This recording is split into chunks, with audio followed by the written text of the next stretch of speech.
East Africa के planes और सवानास जाने जाते हैं उनके मैसिव वाइल्ड लाइफ के लिए। ये वीडियो में हम आपको दिखाएंगे अफ्रीका का फेमस द ग्रेट माइग्रेशन, जिसमें 2 लाख से ज्यादा ज़ीब्रा, 1.5 मिलियन से ज्यादा विल्डबीस्ट और भी दूसरे एनिमल्स होते हैं जैसे कि डियर, जिराफ और एलिफेंट। ये एक नेचर का अद्भुत दृश्य है। द ग्रेट माइग्रेशन वर्ल्ड का लार्जेस्ट ओवरलैंड माइग्रेशन है। द ग्रेट माइग्रेशन को one of Africa 7 natural wonders में से एक कहा जाता है। ये epic journey in search of food चालू होता है तंजानिया के सेरेंगेटी नेशनल पार्क से, फिर मसाई मारा केन्या से वापस सेरेंगेटी में आते हैं। ये पूरी जर्नी 5 महीने की होती है। एक इनक्रेडिबल बात यह है कि अगर विल्डबीस्ट के बेबी को अकेले छोड़ा जाए तो उसको पूरा रास्ता पता होगा, जैसे कि उसके ये खून में है। सेरेंगेटी विल्डबीस्ट का होम ग्राउंड है जो एरिया कवर करता है अप्रॉक्स 10,000 स्क्वायर किलोमीटर। ये जर्नी क्लॉकवाइज पैटर्न में होती है। फरवरी में विल्डबीस्ट बर्थ देते हैं अपने बच्चे को सेरेंगेटी नेशनल पार्क में।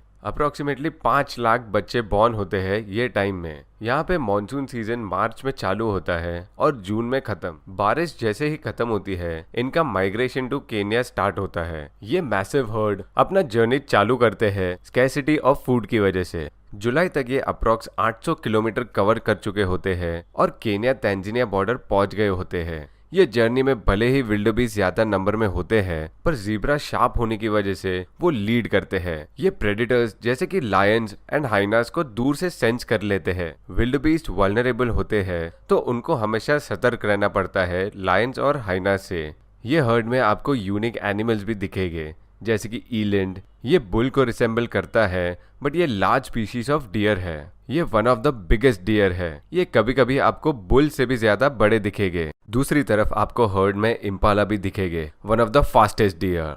ये 80 किलोमीटर पर आवर की स्पीड से भाग सकते हैं, इसीलिए कभी कभी चीता को भी इनका शिकार करना मुश्किल होता है। यहाँ एलिफेंट्स भी होते हैं जो विल्डबीस्ट को कभी कभी भगाते भी है। एलिफेंट्स का ये हर्ड में होने से प्रेडेटर्स भी डरे हुए रहते हैं। ये सब के बीच आपको जिराफ भी दिखेंगे। अपने लंबे सिर की वजह से ये प्रेडेटर्स को दूर से भी देख सकते हैं। जिराफ घास से ज्यादा आपको लंबे झाड़ के पत्ते खाते हुए दिखेंगे। आपको ये जर्नी में और भी कई खूबसूरत जानवर देखने मिल जाएंगे। तो चलो वापस आते हैं माइग्रेशन पे। जुलाई टू अगस्त में ये हर्ड मसाई मारा पहुंच जाते हैं। मई के बारिश के बाद यहाँ पे ग्रास अबंडेंटली ग्रो होते हैं, तो जुलाई टू अक्टूबर बेस्ट टाइम है मसाई मारा में विजिट करके ये नेचर्स मावल देखने का। अक्टूबर में विल्डबीस्ट वापस सेरेंगेटी की जर्नी शुरू करते हैं। ये पूरी जर्नी दिखने में तो अच्छी है, पर इसमें से सब विल्डबीस्ट आखिर तक नहीं पहुंचते। ये माइग्रेशन प्रेडेटर्स के लिए इजी शिकार है। जब ये जर्नी चालू होती है तो उनको मारा रिवर और ग्रूमिटी रिवर क्रॉस करनी पड़ती है।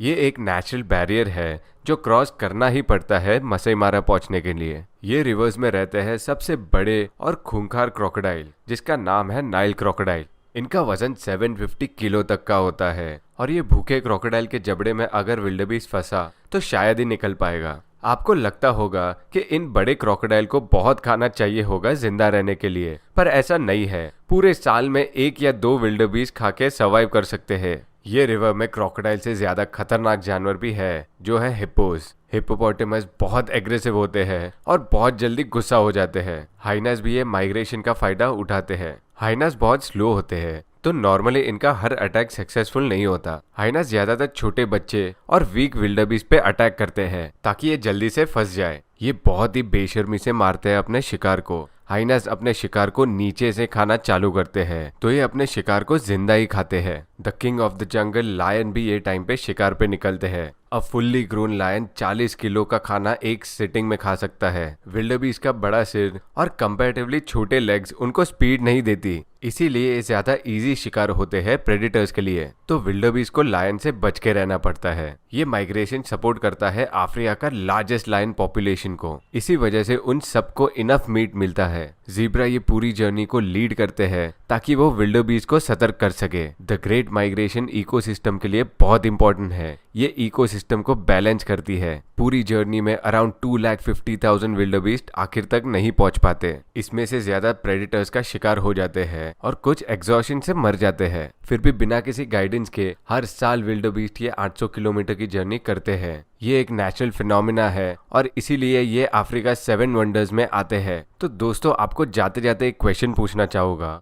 As of November 2024, how many tiger reserves are there in India? Number 1 56, number 2 55, number 3 45, number 4 35।